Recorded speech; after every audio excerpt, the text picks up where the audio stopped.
Morning students. अज आप next कहानी करनी है दुध ते पुत, जी कि बचिंत कौर की लिखी हुई है। इस कहानी के विच लेखिका ने अज के माहौल की गल की गई है कि अज की नौजवान पीढ़ी अपने माँ बाप को सामना एक मुसीबत समझती है, एक मुश्किल समझती है। कहावत है कि माँ बाप अपने 5 पुत्रों को पाल सकते हैं, पर 5 पुत्र मिल के अपने माँ बाप को नहीं पाल सकते।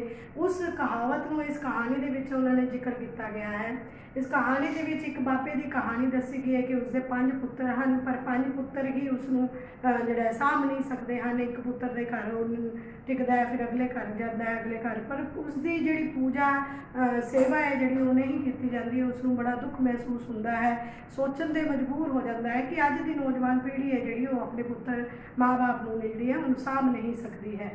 तो उसके जोड़ा है करतारी के घर तो प्रीतू के घर के विच जाना। बाबा बारू है जोड़ा बजुर्ग है, वो करतारे के घर के विच रह रहा है।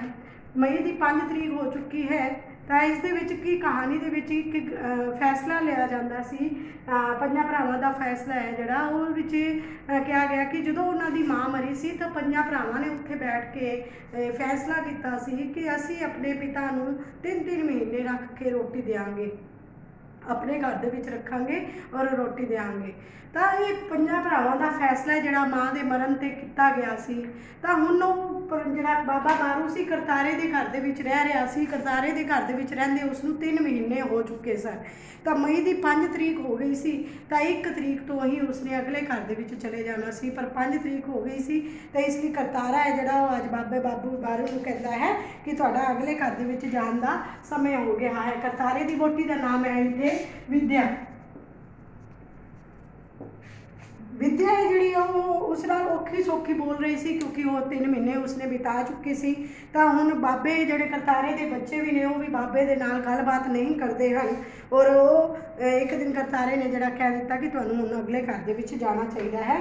तो जोड़ा बाबा सी जोड़ा वो कहता है कि मेरा उसके कोल जी नहीं लगता है, जोड़ा अगले घर के प्रीतू के घर के विच जी नहीं लगता है, इसलिए मैनूं तुसीं इत्थे ही रहन दिओ।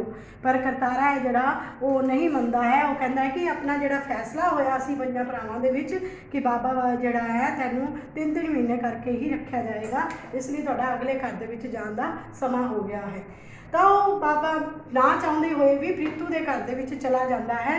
प्रीतू के घर के विच जदों जाता है तो उस टाइम के उपर जोड़ा है प्रीतू है जोड़ा उसके घर के विच बाबे की सेवा तो बहुत होंदी है। प्रीतू की वोटी है जी वो बंत है, बंत कौर,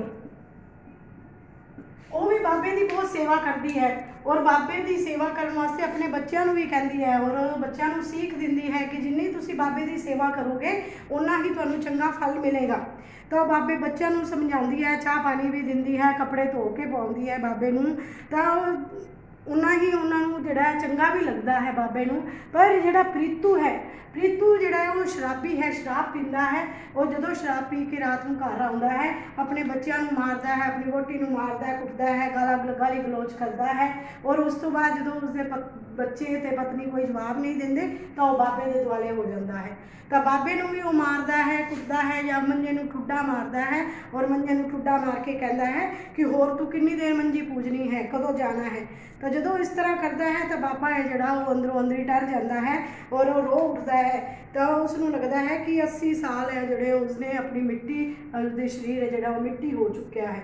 तो सत्कार उसका शराबी पुत्र है, सत्कार करने की थां उसनों अवा तवा बोलता है, गाली गलोच करता है, तो बेइज्जती भी महसूस करता है। तो गल्लां सुन के वो बहुत बुत जा बन जाता है, सोचन से मजबूर हो जाता है।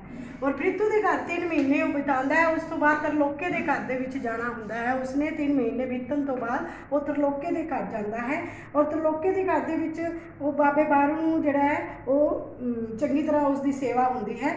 उसकी पत्नी है जिहड़ी उसनूं रोज़ जिहड़े बाबे नूं रोटी पहले परोसदी है और फिर आप खांदी है, उसके कपड़े भी रोज़ धो के दिंदी है और जिहड़ा उसका खुशी खुशी का पूरा ध्यान रखा जाता है।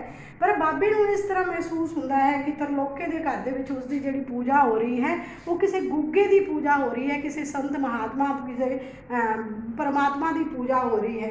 गुग्गे नाल किसी नूं किवें प्यार हो सकती है, किसी सप नूं किवें, किसी सप दे नाल किसी नूं किवें प्यार हो सकता है, वो डंग के डर तो ही किसी की पूजा की जाती है। जिवें आपां सावन के महीने दे विच गुग्गा पाया जाता है घरां दे विच, वो आपां क्यों पाਉਂਦੇ आ कि एक सप नूं खुश करन दे वास्ते कि सप जिहड़ा घर दे विच ना निकले। तो उस तरह ही वो बाबे नूं महसूस होता है कि मेरी पूजा है जिहड़ी वो गुग्गे दे नाल कीती जाती है। तो तरलोका बाबे की जिहड़ा सेवा अपनी वोटी ते सख्त नज़र रखता है कि मेरी वोटी है जिहड़ी बाबे का पूरा ध्यान रख रही है कि नहीं, उन्होंने समय समय पर जिहड़ा है वो डांटदा फिटकारदा है कि बाबे की सेवा है जिहड़ी पूरी तरह करनी है। तो इससे वोटी जिहड़ी उसकी औखी हो जाती है और वो बाबे नूं लंघदी टपदी है, कोई चुभवीं गल कह जाती है, कोई टोंट कह देती है। तो इससे बाबा है जिहड़ा बड़ा उदास होता है, निराश होता है।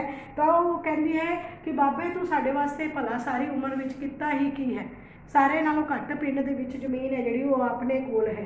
तो इस तरह बाबा है जिहड़ा वो सोचण दे वास्ते मजबूर हो जाता है कि मैं सच्ची ही अपने पुत्रां दे वास्ते कुछ नहीं किया है।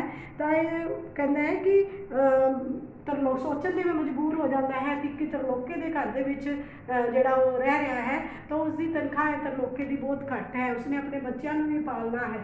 तो इस तरह वो जिहड़ा सोचण दे लई मजबूर होंदा है और तरलोके की वोटी नूं जिहड़ा वो कुछ नहीं कहता है। स्टूडेंट्स ये हाफ चैप्टर आप अज किया है ना, हाफ चैप्टर नैक्सट वीडियो के विच करांगे। और इस दे नाल रिलेटेड जिहड़े NCERT क्वेश्चन हैं, दुध ते पुत कहानी विच बाबे बारू दे किन्ने पुत्र हैं।